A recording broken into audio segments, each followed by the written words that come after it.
ಮತ್ತೊಂದು ಕಡೆ ಜಾತಿ ಗಣತಿಗೆ ಸಂಬಂಧಪಟ್ಟ ಹಾಗಿನ ಭವಿಷ್ಯ ಇನ್ನೇನು ಕೆಲವೇ ಕ್ಷಣಗಳಲ್ಲಿ ಕೋರ್ಟ್ನಲ್ಲಿ ನಿರ್ಧಾರ ಆಗುತ್ತೆ. ಅಂದ್ರೆ ಇದು ಮುಂದುವರಿಯುತ್ತೋ ಅಥವಾ ಕೋರ್ಟ್ ಏನಾದರೂ ಸದ್ಯದ ಮಟ್ಟಿಗೆ ಸ್ಟೇ ಕೊಡುತ್ತೋ ಅಥವಾ ಹೋಲ್ಡ್ ಮಾಡಿಸುತ್ತೋ ನೋಡ್ಬೇಕಿದೆ. ಯಾಕೆ ಅಂತ ಅಂದ್ರೆ ಇದಕ್ಕೆ ಸಂಬಂಧಪಟ್ಟ ಹಾಗಿನ PIL ನ ವಿಚಾರಣೆ ಇವತ್ತು ಕೂಡ ನಡೆಯುತ್ತೆ. ಇವತ್ತು ಬಹುತೇಕ ಡಿಸಿಷನ್ ಹೊರಬಿದ್ರೂ ಆಶ್ಚರ್ಯ ಇಲ್ಲ. ರಾಜ್ಯದಲ್ಲಿ ರಾಜಕೀಯ ಉದ್ದೇಶದಿಂದ ಗಣತಿ ಮಾಡಲಾಗ್ತಾ ಇದೆ ಅಂತ ಅರ್ಜಿದಾರರ ಪರ ವಕೀಲರು ನಿನ್ನೆ ಎಲ್ಲ ವಾದ ಹೂಡಿದ್ದಾರೆ. ಸರ್ಕಾರ ಏನ್ ಹೇಳ್ತಾ ಇದೆ, ಇದು ಜಾತಿ ಗಣತಿ ಅಲ್ಲ ಅಥವಾ ಜನಗಣತಿ ಅಲ್ಲ, ಕೇವಲ ಇದೊಂದು ಸರ್ವೆ ಇದು ಅಂತ ಸರ್ಕಾರ ಹೇಳಿದೆ. ಹೌದು, ಹೀಗೆ ಹಲವು ಗೊಂದಲ ವಿರೋಧಗಳ ಮಧ್ಯೆ ನಿನ್ನೆಯಿಂದ ರಾಜ್ಯದಲ್ಲಿ ಜಾತಿ ಗಣತಿ ಆರಂಭ ಆಗಿದೆ. ಆದರೆ ಗಣತಿದಾರರ ಪರದಾಟ ಮಾತ್ರ ಮುಂದುವರೆದಿದೆ. ಯಾಕಂತ ಅಂದ್ರೆ ಸರ್ವರ್ ಸಮಸ್ಯೆ ಒಂದ್ ಕಡೆ ಆದ್ರೆ ಮತ್ತೊಂದ್ ಕಡೆ ಆಪ್ ನಲ್ಲಿರೋದು ಬೇರೆ ಬೇರೆ ರೀತಿಯ ಅಂತ ಸಮಸ್ಯೆಯನ್ನ ಆ ಮಾಹಿತಿಗಳು ಹುಟ್ಟಾಕ್ತಾ ಇದೆ.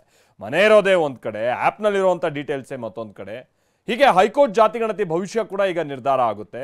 ಓವರ್ ಆಲ್ ಆಗಿ ಇದಕ್ಕೆ ಸಂಬಂಧಪಟ್ಟಾಗೆ ಜಾತಿ ಗಣತಿ ಸುತ್ತ ಏನೇ ಡೆವಲಪ್ಮೆಂಟ್ಸ್ ಆಗ್ತಾ ಇದೆ, ಬನ್ನಿ ಈ ರಿಪೋರ್ಟ್ ಅಲ್ಲಿ ನೋಡ್ಕೊಂಬೋಣ.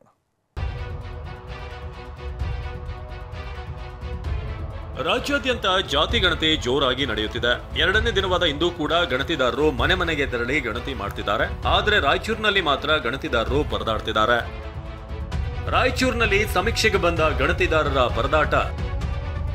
ಮನೆ ಮನೆಗೆ ಹೋಗಿ ವಾಪಸ್ಸಾಗುತ್ತಿರುವ ಗಣತಿದಾರರು. ರಾಯಚೂರು ನಗರದ ಗಂಗಾ ನಿವಾಸ ಏರಿಯಾದಲ್ಲಿ ಸಮೀಕ್ಷೆಗೆ ಹೋದ ಗಣತಿದಾರರು ಪರದಾಡಿದ್ದಾರೆ. UHID ನಂಬರ್ ಗುರುತು ಮಾಡಿದ ಮನೆಗೆ ಹೋಗಿದ್ದಾರೆ. ಈ ವೇಳೆ ಆಪ್ನಲ್ಲಿ ಮಾಹಿತಿ ಸಿಗದೆ ಮನೆ ಮನೆಗೆ ಹೋಗಿ ಗಣತಿದಾರರು ವಾಪಸ್ ಆಗ್ತಿದ್ದಾರೆ. ಸೂಕ್ತ ಮ್ಯಾಪ್ ನೀಡಬೇಕು ಅಂತ ಹೇಳ್ತಿದ್ದಾರೆ. ಈ ಬಗ್ಗೆ ಮಾತನಾಡಿರುವ ಶಿವಮೊಗ್ಗ BO ರಮೇಶ್, ನಿನ್ನೆ ಜಾತಿ ಜನಗಣತಿ ಮಾಡಲು ಕೆಲ ಶಿಕ್ಷಕರಿಗೆ ತಾಂತ್ರಿಕ ತೊಂದರೆ ಆಗಿದೆ. ಇಂದು ಬೆಳಗ್ಗೆ ಕೂಡ ಆಪ್ನಲ್ಲಿ ಸಮಸ್ಯೆ ಆಗಿತ್ತು. ಈಗ ಮತ್ತೆ ಹೊಸ ಆಪ್ ಅಪ್ಡೇಟ್ ಮಾಡಲಾಗಿದೆ ಅಂತ ಹೇಳಿದ್ರು. ಸರ್, ಸರ್ವೆ ಆಗ್ತಾ ಇದೆ ಸರ್. ಮೊನ್ನೆ ದಿವಸ ಏನು ಆ್ಯಪ್ ಬಿಟ್ಟಿದ್ರಲ್ಲ, ಆ್ಯಪ್ ಕೆಲವು ಕಡೆ ಸ್ಟ್ರಕ್ ಆಗಿತ್ತು ಟೆಕ್ನಿಕಲ್ ಇಶ್ಯೂ ಇಂದ. ಅದೆಲ್ಲ ಸರಿಯಾಗಿದೆ ಸರ್, ಸರಿ ಮಾಡಿದ್ದಾರೆ. ಮತ್ತೆ ಹೊಸದಾಗಿ ಆ್ಯಪನ್ನು ರೆಡಿ ಮಾಡಿ ಬಿಟ್ಟಿದ್ದಾರೆ. ನಿನ್ನೆ ಕೇವಲ 10,642 ಮಂದಿ ದತ್ತಾಂಶ ಸಂಗ್ರಹ. ಬೆಂಗಳೂರು ಹೊರತುಪಡಿಸಿ ರಾಜ್ಯಾದ್ಯಂತ ನಿನ್ನೆಯಿಂದ ಸಾಮಾಜಿಕ ಮತ್ತು ಶೈಕ್ಷಣಿಕ ಸಮೀಕ್ಷೆ ಆರಂಭವಾಗಿದೆ. ಆದರೆ ಮೊದಲ ದಿನ ಬೆರಳೆಣಿಕೆಯಷ್ಟು ಮಾತ್ರ ದತ್ತಾಂಶ ಸಂಗ್ರಹವಾಗಿದೆ.